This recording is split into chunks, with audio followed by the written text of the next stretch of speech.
everybody. This is Steve Alkin Napier. Welcome to the Circle of Brilliance. Today we are going to continue our discussion on curiosity. And I had reached out to Brian to see if he was able to join us today, because last time around, a question came up a little bit about the neurochemistry that might be associated with curiosity and that. And so I wanted to just kind of throw a little bit out there as a bit of a recap, and then everyone can kind of start to throw in whatever you'd like to throw in. But basically what we have been talking about is that depending on which of the quadrants you're in, you guys should all be able to see my screen right now, the curiosity is going to express itself in different sorts of ways. And we said that if you are in grid, where you would perceive a low level of knowledge, but a low level of value about that knowledge potential in impacting your life, this is the kind of curiosity that one just has to sort of pass the time, fill the void. You see something goes like, oh, what's that? And so it's curiosity in the moment. You don't perceive a whole lot around it, but for whatever reasons, you're exercising your curiosity. So I don't know a better way to explain it other than it's just the kind of casual curiosity that passes the time and disappears as quickly as it arrived once we resolve whatever. Upgrid curiosity is very different.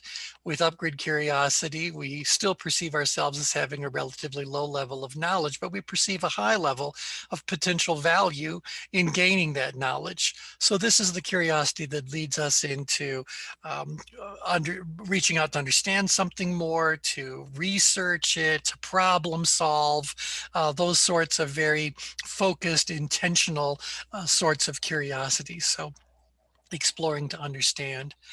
The upgrade curiosity, you figure the upgrade issue has now been resolved, knowledge has increased, so the good things have happened there. So how does things change without grid curiosity? And we describe that as being kind of the curiosity of potential opportunity. So this is about entrepreneurial curiosity. So the thought process might be, well, I had an issue, I explored the issue, I understand the issue. Now maybe I can turn that into some sort of a little outreach enterprise sort of thing. So wanting to go out there and do something with it that may or may not fall into that category of a business, but maybe it's more like a helping sort of a thing, but do something with it beyond there. So, and then the downgrade curiosity is the curiosity that comes along with someone being very passionate about a particular subject. So this is the curiosity that we have that just makes us want to go deeper than is necessary, just because there is depth to explore. And we talked a lot about people that collect things or are very passionate about certain subjects, and they become the expert in whatever that subject happens to be. So the curiosity is driving them to a point of excellence or to a point of complete collection, complete understanding, purely for the joy of having that level of and depth of understanding. So those were our four kind of things. And so anyone have any questions, comments about the four types of curiosity, the four major expressions of curiosity? I like that. That makes sense to me. Yeah, and it's going to come in handy. Later on, we want to talk about practical applications of this. And I think that we're going to get back to those four different possibilities, or four general possibilities.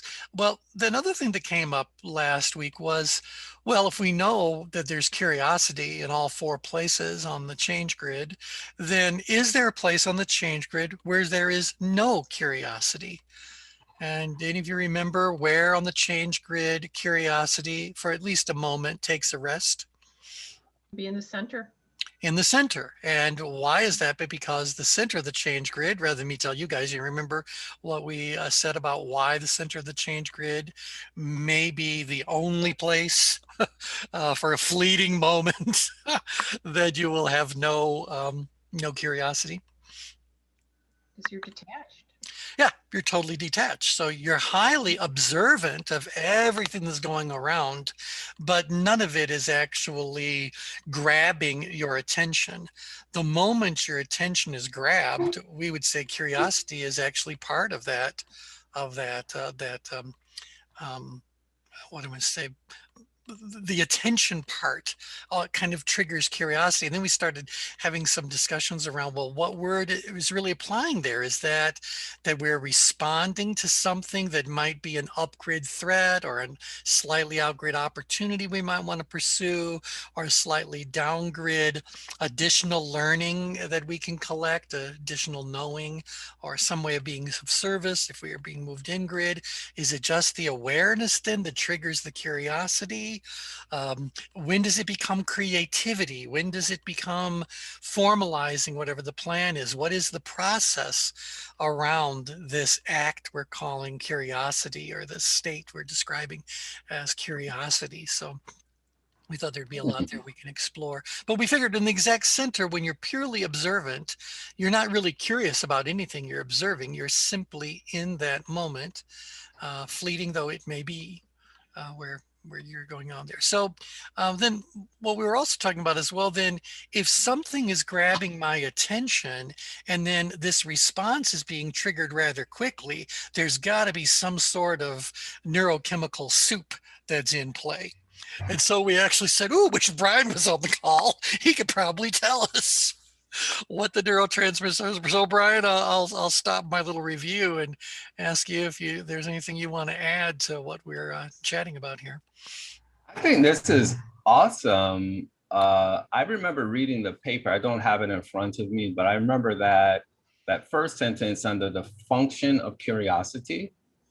And it said something about information is intangible. However, it does have real value to any organism that has the capacity to make use of it. So in other words, it's talking about structuring information for functionality, right? Yes. So the benefit could be immediate or in the future, so it can have some kind of delayed reaction. And when I think about that, it said it requires a learning system.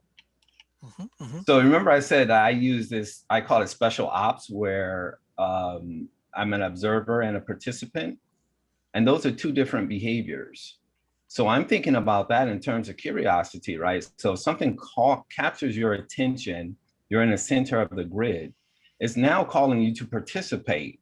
And so now you move from the center to a certain direction to actually form and shape this curiosity. So now it requires some real kind of work.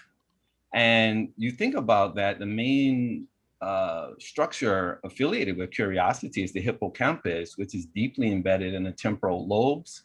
And so its primary responsibility, not the only, but primary responsibility is learning and memory.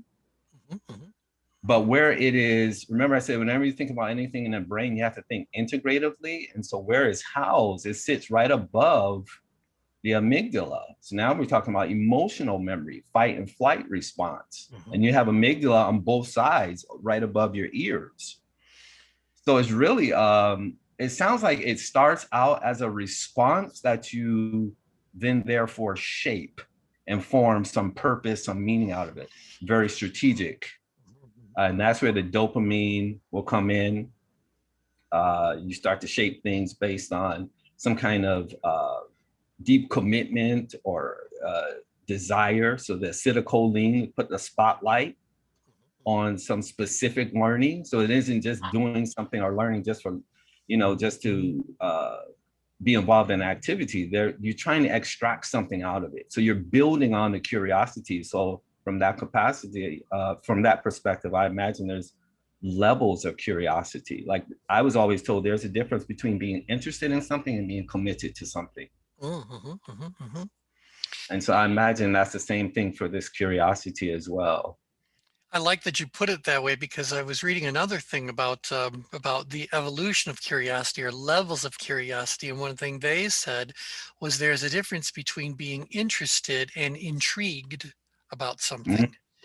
And so I kind of thought, like, well, if I could go to the exact center of the ChangeGrid and say, in that moment, in fact, I think, Edie, were you sharing that we are very much in our upper brain? This is a place of cognition.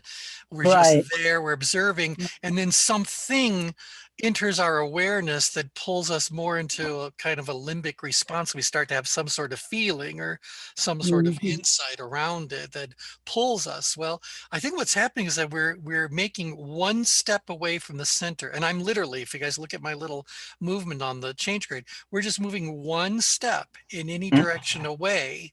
And now that curiosity is starting to happen, because think about what's curiosity basically saying to a human? Curiosity is saying, pay attention to something. Right.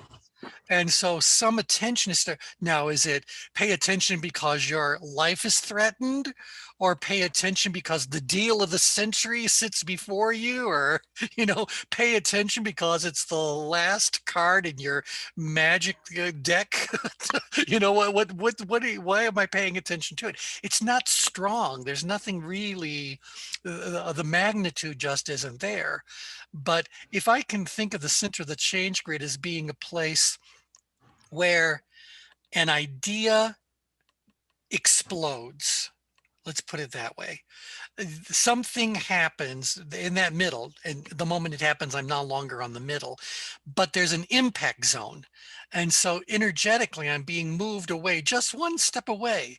But then something else must happen in my assessment of what's going on, my experience of whatever's going on, that pulls me even further away from center in whatever direction.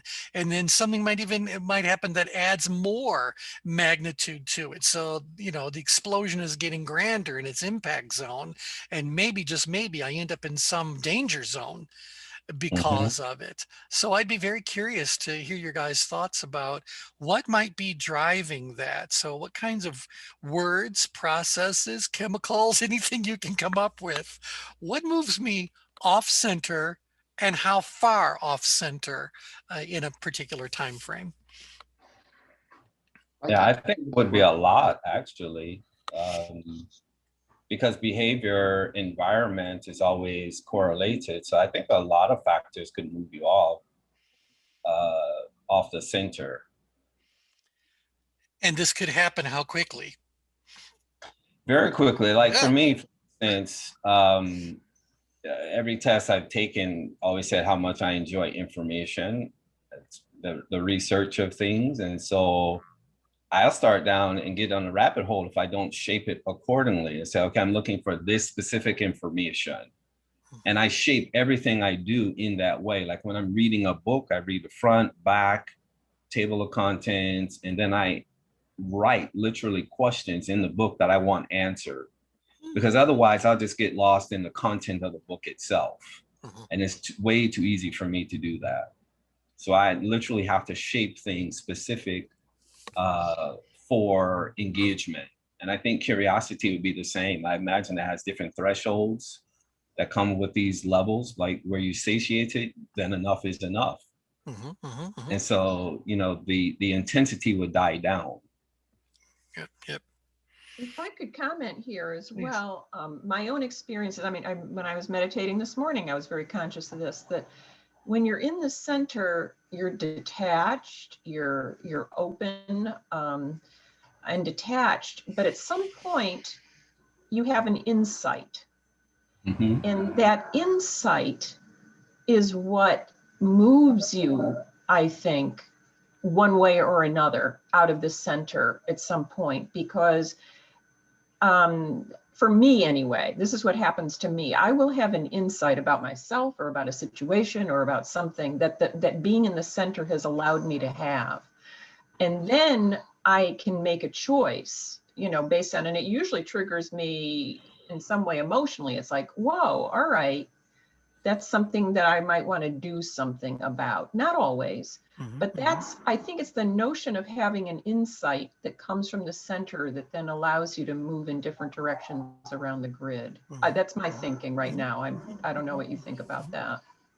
Yeah, I in fact, I heard someone, I don't remember who said this to me. I don't remember if it was my Sifu martial arts, but he said something to the extent like what Kathy was just describing. A lot of times we get an instinct of something and it's very abstract. We don't know what we don't know. But then as we choose to move in any direction, that instinct, that hunch becomes more distinct by virtue of us taking action. Like the puzzle pieces start to connect or not connect, and then we make some decisions from there. That's how I tend to think about it. So like, again, if I shape it for strategic action or for to get some results, that's when I can choose even more to move in a certain direction. But you have to have that, I guess, openness to be willing to learn. And maybe that's why that paper said curiosity requires some kind of learning system, because you have to be open for that. And that's what the word development, actually, the Latin root word for development means to open. Mm-hmm. So when we talk a lot about personal development, if you're not open for the learning, then you can't learn anything. You can't learn from what you already say you got it, you know it. Hey, T. Yes, David. So to me, the ultimate point of control is at the center point of the grid. Mm-hmm, mm-hmm. And it would seem to me that there would need to be something that would threaten that control, the understanding of it, the agreement of it, the application of it, the Mm-hmm, mm-hmm. you know, something that would need to enter into your consciousness that's you know, focused on control that Yes. causes you to respond. But I wouldn't say it's just action, because that doesn't really satisfy the in-grid or the down-grid quadrants. Yeah, interesting you brought that up. I would say that certainly when we're in the center of the change grid, our assessment of control, of our level of control, we've reached kind of a point of stasis. We're stable, at least in that moment. And then, you know, we talk about, I always get back to sales for whatever reason. That sales answers or accomplishes three things. We can solve a problem, we can seize an opportunity, we can satisfy a need through sales. And so when I think about solving a problem, well, the moment that that problem occurs to my, I become aware of a problem, I am what I'm saying, my control equation has been disrupted, and that disruption moves me upgrid because now I have a problem. And even if I look at these two dimensions, movement upgrid implies that I am now aware that I don't know something. My perceived level of knowledge has actually shrunk back a little bit because I recognize I'm missing something.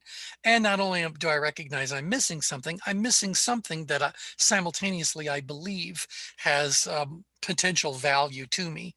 And so that one I think is really easy. We can all kind of relate to upgrid sort of stuff. Now, to David's point, outgrid, now I got to think more about the opportunity that here I am in my little control stasis, and I become aware that there is some opportunity that if I move towards that opportunity, explore that opportunity, I might be able to further enhance my sense of control and, you know, redefine it, et cetera, expand, grow, all those good sorts of things.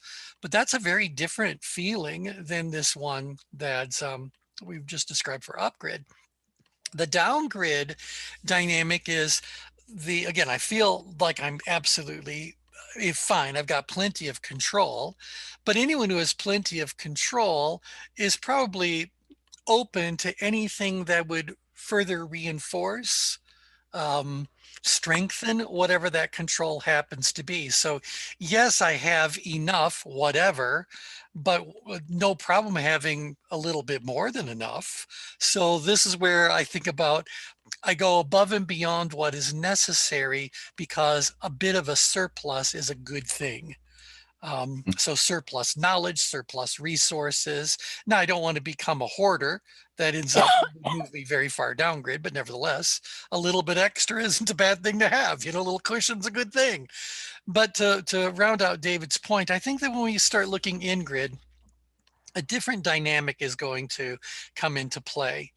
And so think about, you're in that center, everything is just fine and dandy, and you become aware that someone is in need that you care about.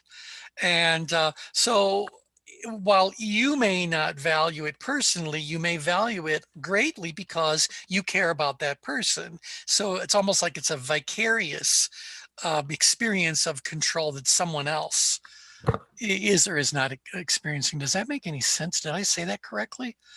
You know, it's not about you now. It's you putting yourself into this other person's shoes. And so empathy is being triggered. You are feeling on their behalf that they need to be gaining more control, whatever the case may be. So now here's what I was going to say is different. As we pursue that, we don't move further in-grid. So the more energy you spend in an in-grid awareness thing, I don't think your level of perceived value and your level of perceived knowledge continues to shrink. I think something happens, pulls you in-grid, opens up your heart, and you start to now move. What direction do you think on behalf of that person? Up. Up and maybe out. Up and out, because now we want to step in and see what of service we can be. So we want to solve their problem. We want to help them take care of a season opportunity, whatever it is. We'll help them to have a little extra. So I think that whatever it is we're dealing with, we got to get back to this layer about that. We're trying to move whatever the situation is in that out-grid area sooner or later. Yeah. We don't shrink back to being in-grid. Right. I think that's why I was talking, that's my perspective of what I mean when I say take action. It's response to something. Because what you just described, I'm feeling that right now. I have lots of family members, or I should say many family members, who have some serious health issues. And when I try to explain to them, not tell them, just explain to them what is going on, and they just won't go to a physician to get that taken care of. And so they're living with this pain and then continue to call me, and we're having the same conversation. Yeah. So that's stressful for me, because I'm like, okay, we had this conversation before. So I have to say things in a way that, again, I'm not blaming them. I'm not telling them, because no one wants to be told. Well, except you're a doctor, you know. Right. You can say to them, look, this is me, the doctor, talking now. But they're not, and they're not hearing it at all. Right. And it's very stressful for right. Teach them the commitment phase of master stream, T. Yes. Because that'll motivate people to move. Well, right. And I think, going back to the commitment phase, that's about participating and ultimately delegating whatever's going on. And so, Brian, is that what you're trying to do, is get them to take ownership of their own situation and explore what they need to be doing? Because think about it. But no one wakes up in the morning that says, hey, today will be a good day to not feel good or to experience pain in my body. So I'm telling them that's what I planned for the afternoon. I'm telling them the pain in your body is indicative of something. Why not get it checked out? And then when they tell me, okay, suffer from sleep deprivation, you have all these symptoms that speaks volumes to me that you need to get it checked. And then you have insurance and you won't go to the doctor. I don't understand that. So it creates a lot of stress for me.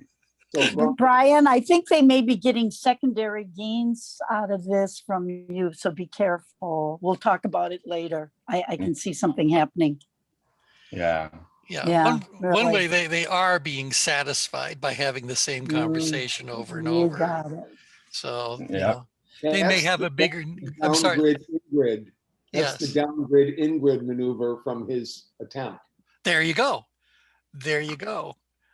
So just talking to you may lower their level of tension. Just talking to you may give them enough of a relief, or to Edie's point about secondary, maybe they really aren't in as much pain or whatever, but are simply feeling, lonely, neglected, depressed, whatever is making them seek some sort of human interaction.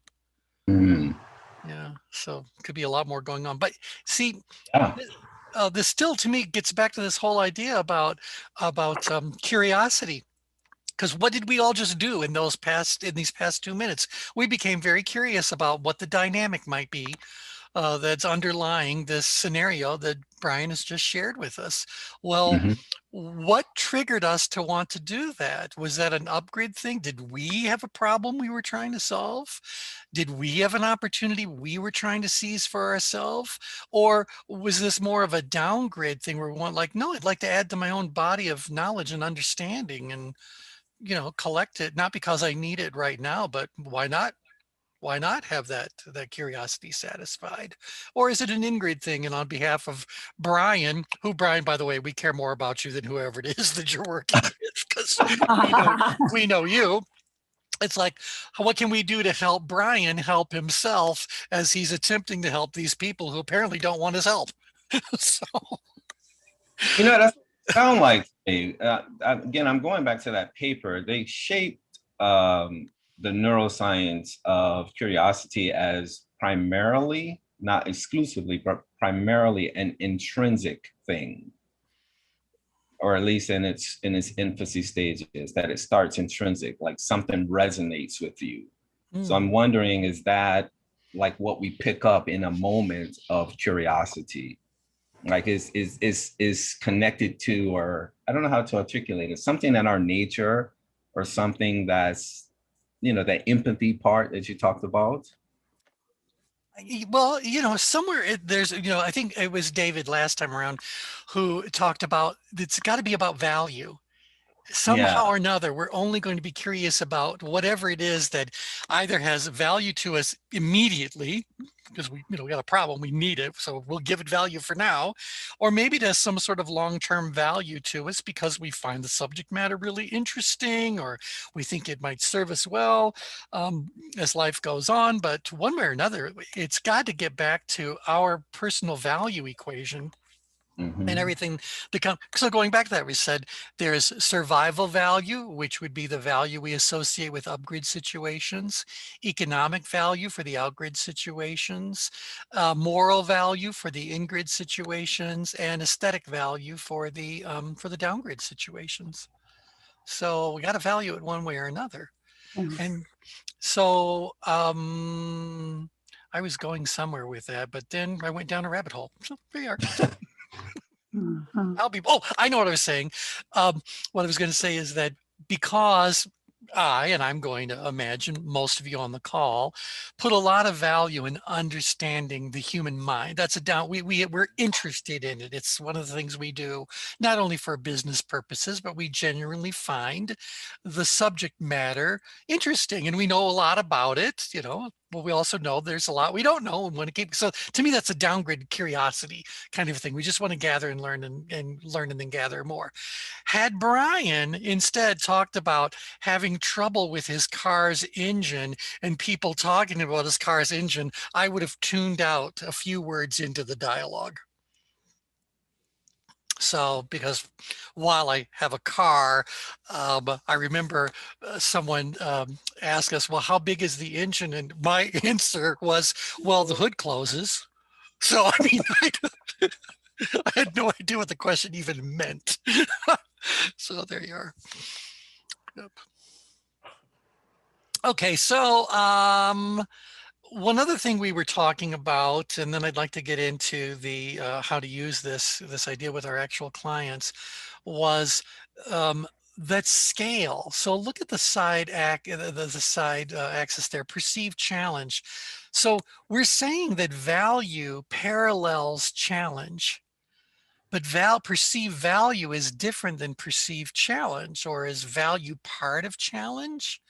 So do I only perceive challenge as it relates to something that I value? So do you guys want to throw out any thoughts you might have about how can this scale have an absolute parallel aspect that works perfectly fine on the rest of the change grid? If I got rid of challenge altogether and said from now we're going to just have value there instead of challenge, everything we've talked about seems to hold true. So is value part of challenge? Is challenge part of value? What y'all think?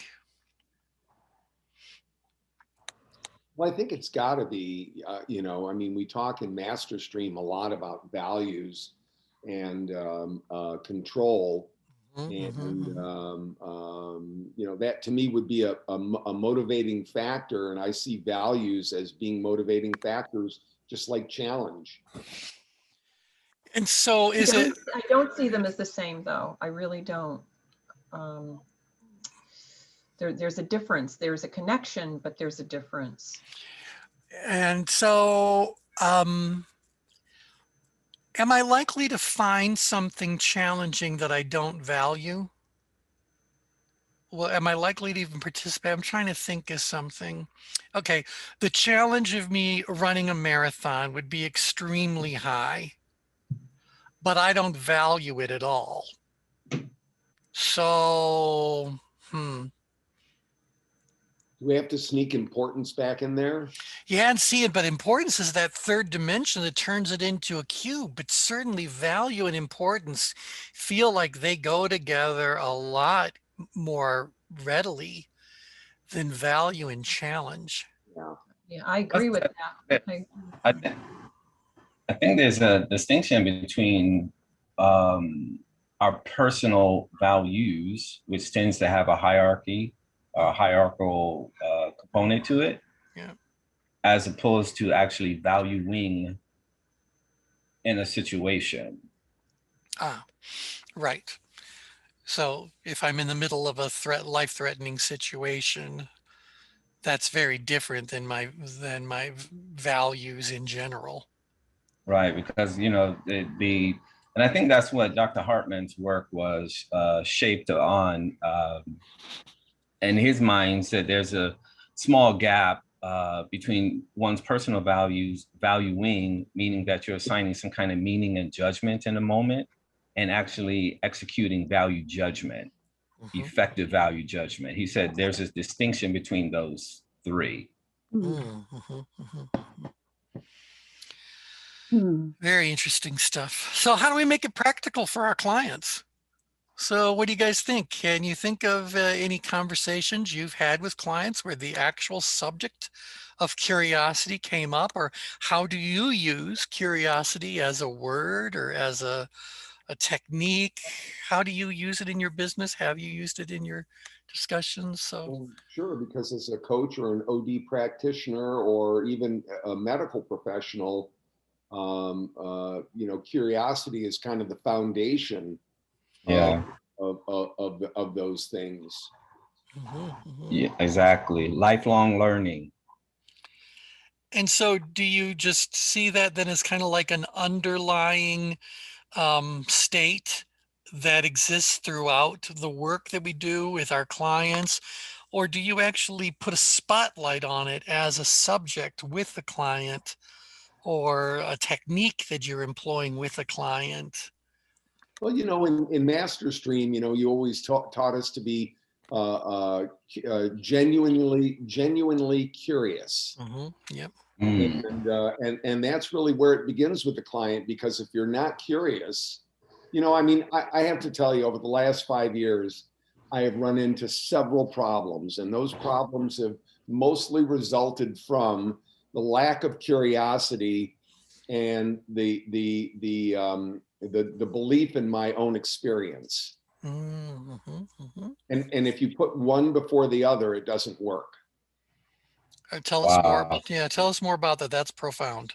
So you can know something as an absolute. Who you're talking to, we don't know what their position is on it. We don't know if it's important. We don't know if it's essential. We don't know much about them to begin with. So without curiosity and asking questions to uncover their perceived level of value of various things that we might be able to affect for them, you know, we can't make sound recommendations that are going to be accepted pretty much, you know, as gospel, as fact, without some kind of foundation. Unless you're Jesus Christ, I would suppose. Well, and so what shape does that take then in our interactions? Is that just really about using questioning techniques? Well, I think verbal and nonverbal. I think that, you know, the nonverbal can be even more powerful than the verbal. mhm, You mhm. know, Yeah. the leaning forward, the gaze on your face, the Yes. look in your No, eyes, no the, question. you Yeah, know, yeah. whether or not you're taking notes, you know, all of those things add to curiosity.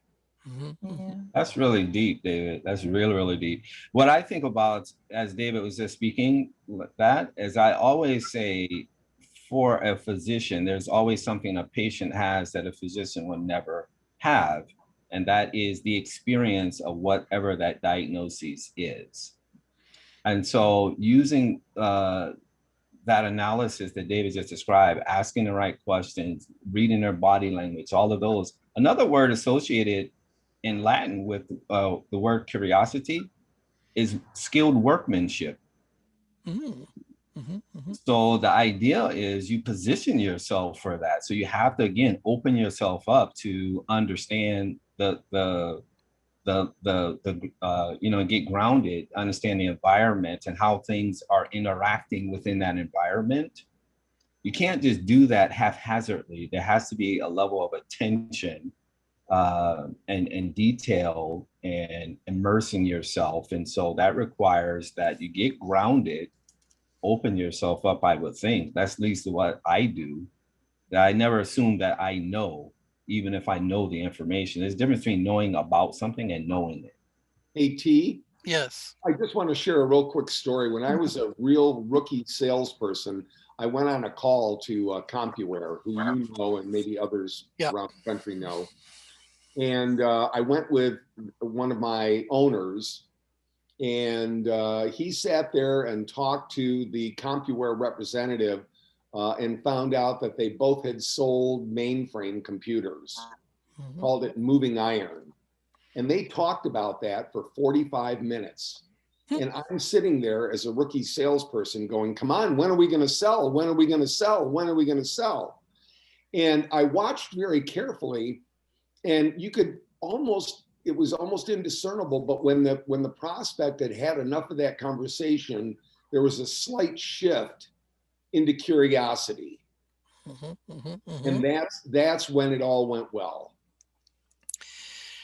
And so this There was was a, then, there was a foundation of a relationship established there. There was some common ground. There was some common understanding mhm. that opened up the space for curiosity.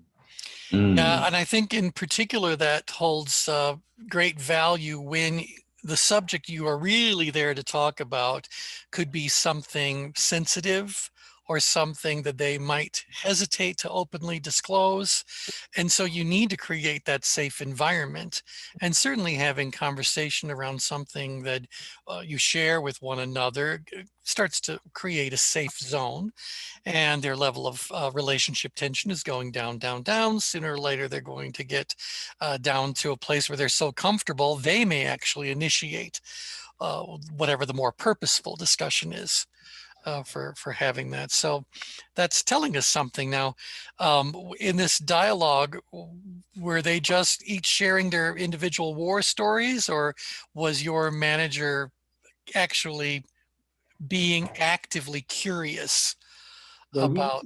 he was being actively curious, and they compared various mainframes. They both worked for different companies and shared a lot of war stories about getting them financed and a variety of things like that. So it was a real kind of experts interplay that brought them to the same level of comfort with each other, that then opened up the space for curiosity about what we were there to do. Mhm, mhm, mhm.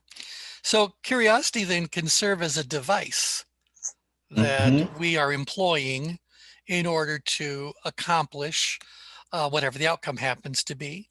And I think that the curiosity can certainly help lower relationship tension. Curiosity can also bring us high quality information and at the same time increase whoever's task tension may come into play. So what am I curious about? Am I curious about the person? Am I curious about the subject? So I do want to make sure, as we talk about practical applications for curiosity, that we understand that curiosity serves as a device. and that device has multiple functions. So I'll give you one story, and I've shared the story with you guys, I'm sure, in times past, but years and years and years ago, Linda and I lived in Michigan. And we had a couple of close friends who every year we would take one or two opportunities to take a long weekend, and we would go to either Stratford, Ontario, or Niagara-on-the-Lake, Ontario, where they both have these very large theater festivals. Stratford is all Shakespearean and classical sorts of stuff, and Niagara-on-the-Lake is more contemporary sorts of things. And so you go there, and it's one of those things. I don't know if you guys have been to Stratford, but there's multiple theaters in this tiny little town, and you hit all the restaurants in between, but you might go to a matinee and an evening and blah, blah, blah. So you're really there to just see a lot of shows. So this one year, we'd already got our tickets, but the couple we normally travel with couldn't go. And so they said that they had sold their tickets to some friends, and we were all going to drive. We drove up separately, and we met with them. And so Linda and I decided that we were going to put our skills to active use on this little long weekend, and we were going to ask really good questions, be genuinely curious about this other couple. And so because we knew we'd be having multiple meals with them, we were staying at the hotel, we'd be sitting next to each other at all these different events. And so we decided to make the very most out of it. Well, Linda and I did exactly what I just said. We were genuinely curious. We asked these people anything and everything that we possibly could. And over the course of the weekend, we learned all about their lives and their houses and where they met, and on about their kids and their kids' problems and drug issues and struggles with this and blah, blah, blah. We knew it all. Well, while this weekend went on, we also noticed that this couple never asked us anything about us. So it wasn't a two-way street. We kept opening the door for them to talk, and they kept talking and talking and talking. So we get home, and we hear from our friends, and they said, "Boy, did you guys make an impression." They thought you were the two most interesting people they had ever met. Yeah. And they didn't know anything about us, but because of us being genuinely curious about them, they bestowed upon us a whole bunch of highly desirable traits that we may otherwise not have earned. So curiosity as a device is very powerful when it comes to lowering someone's level of productive tension, creating a safe environment for them, and ultimately earning a whole lot of very positive sorts of labels. Thoughts about that? Comments about that? I think it's real. I think that for a wallflower, one of the most important things that a wallflower can do at any event is to simply ask a lot of questions. Yep. And it allows that person to learn, to engage, and not reveal if they choose not to, because Right. there's a tendency toward privacy, but also to gain trust. And so, for me, curiosity is at the base of all I do. I was trained as an anthropologist. There's no one more curious than an anthropologist. The whole nature of the work is about open-end interviewing, participant observation, curiosity about every facet of culture, of human dynamics, et cetera. I'm sure it's the same is true for any helping, for psychology, psychiatry, for interviewing work, organizational diagnostic work. I mean, I do open-ended interviewing all the time. And so for me, it's all about curiosity. And I know that I'm better or worse at what I do when I am not genuinely curious. If I am mistaking it or not genuinely, I mean, I need to be genuinely curious in my work all the time to be successful. Yeah.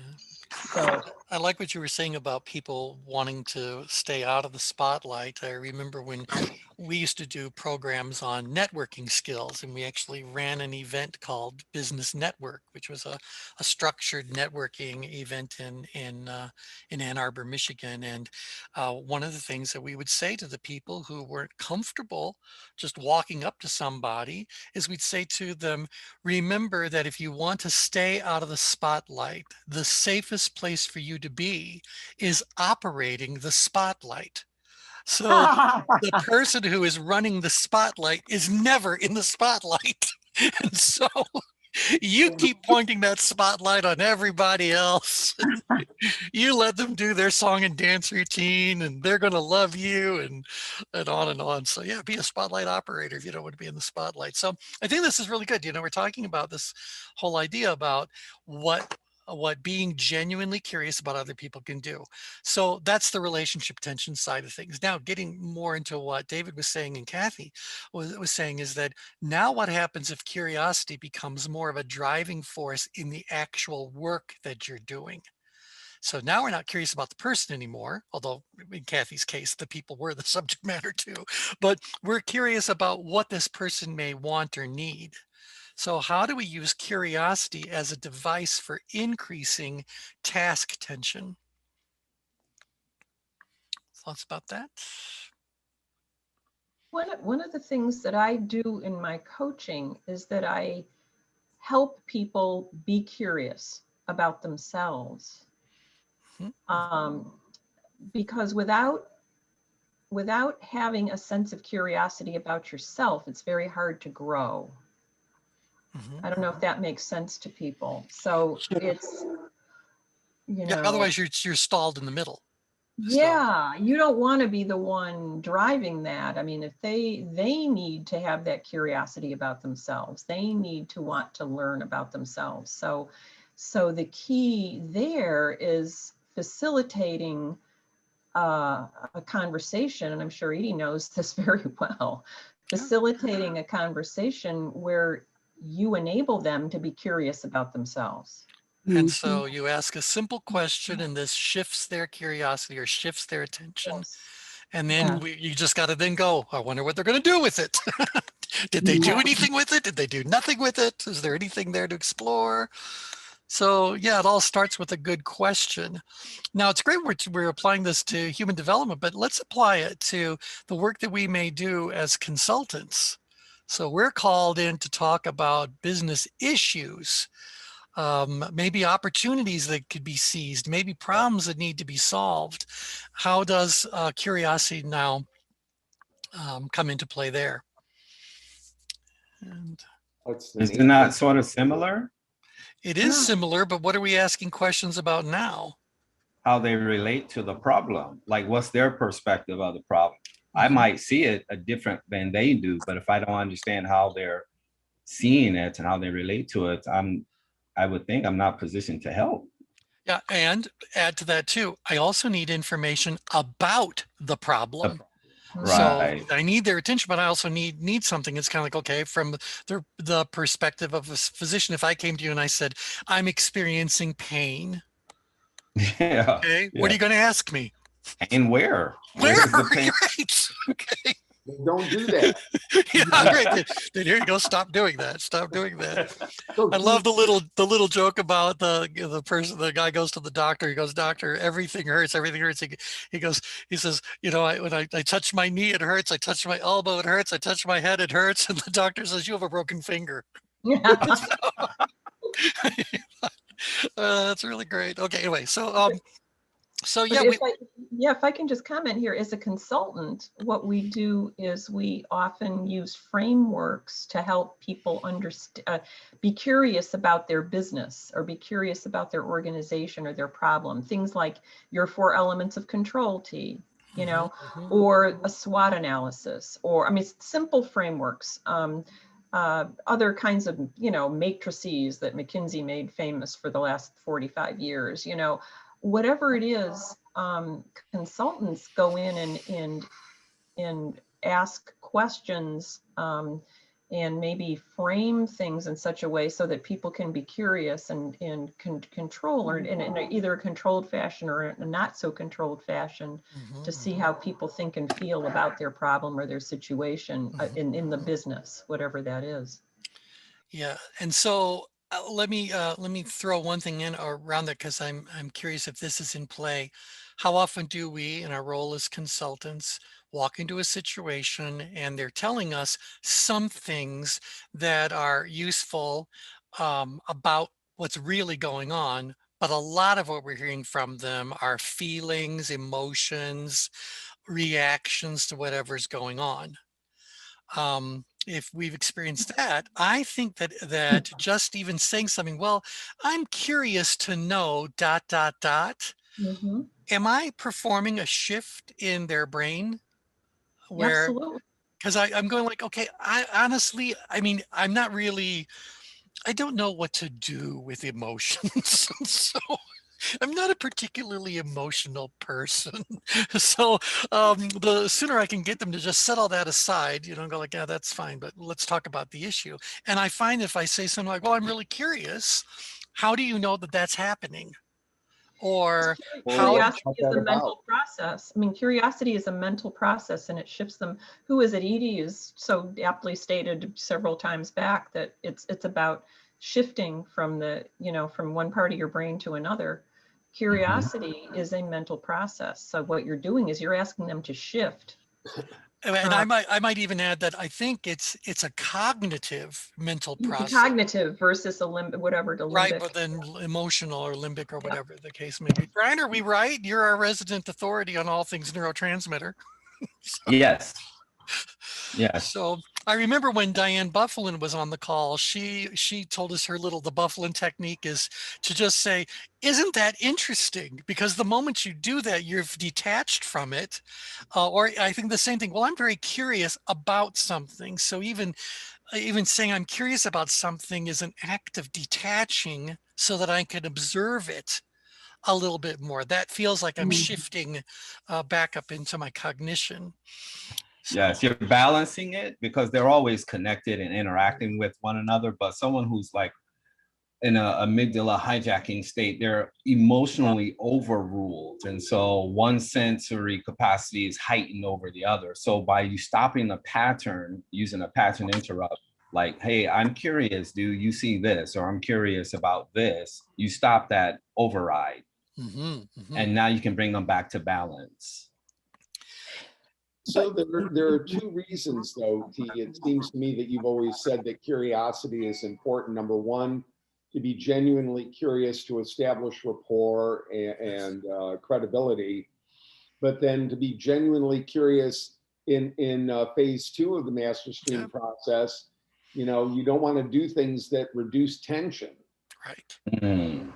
So, if you're being genuinely curious in the beginning, your genuine curiosity as you proceed has to shift. That's correct. And it's going to move from that relationship focus now to whatever the issue is. And honestly, if we're curious and we're asking the right questions and exploring the curiosity, if the tension doesn't go up, what have we learned? Well, we probably don't have rapport. Maybe we don't have rapport, or maybe there's just nothing there. It's just there is no opportunity. They don't need it. They don't have it. They don't want it.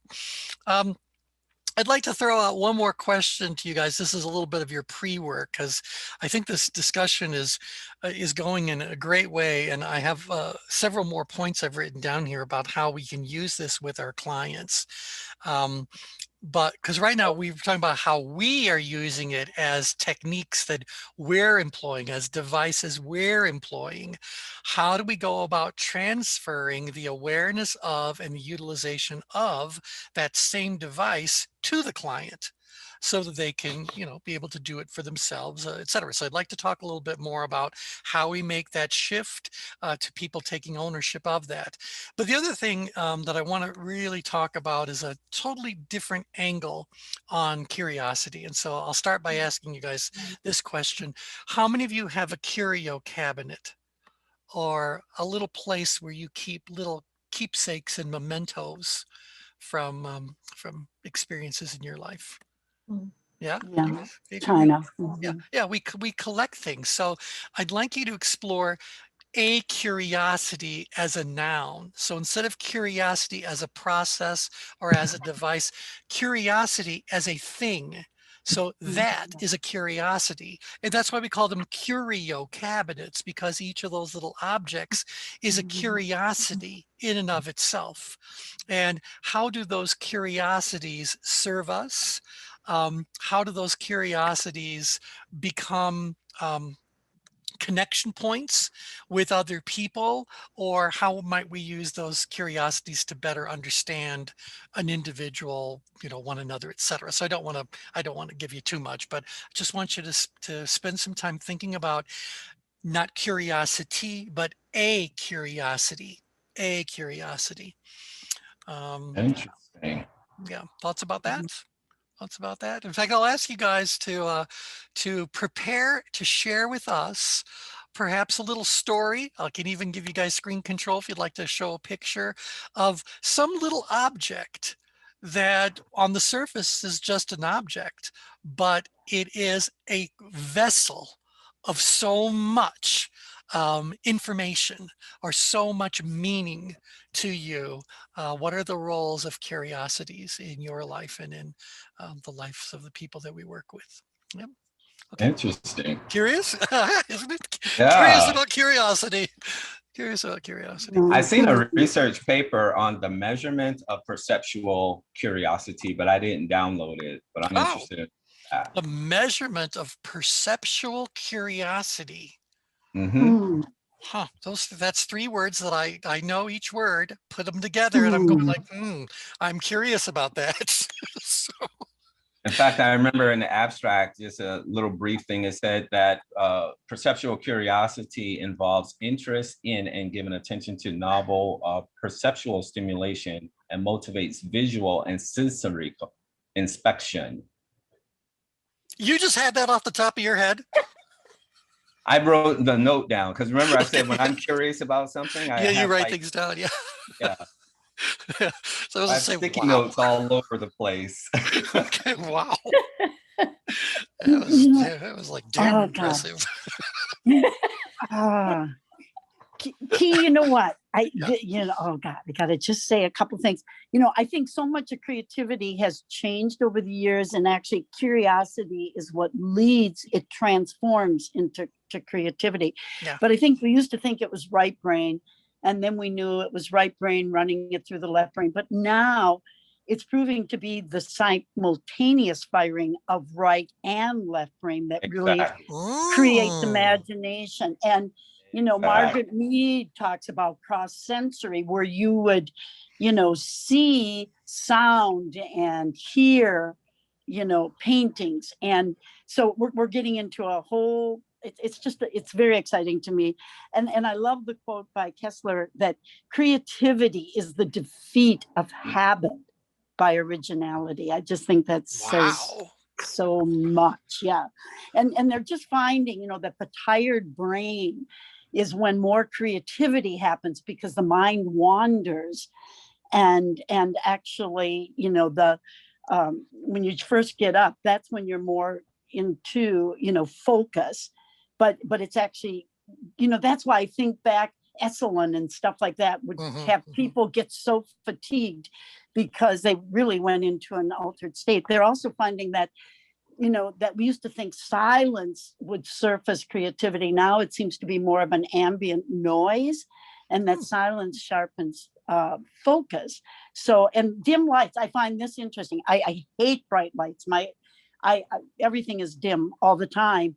And that's what sets the brain free to be creative. And I did not know that until just recently, but I can't stand bright lights.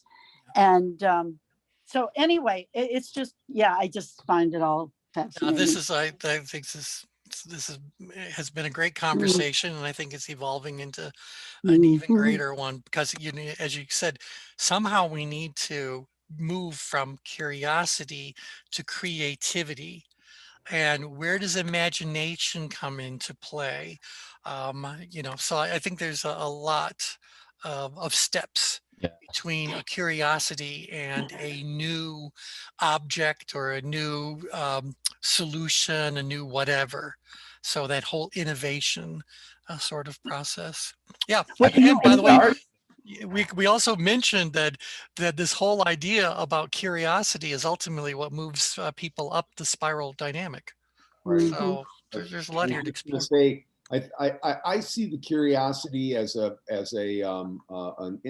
kind of inextricably linked to this issue of control. Yes. But I see that being the motivation for the spiral dynamics. Yeah, right, right. If we are not going to be curious about what the next evolution may be, we'll never move towards that. So Yeah.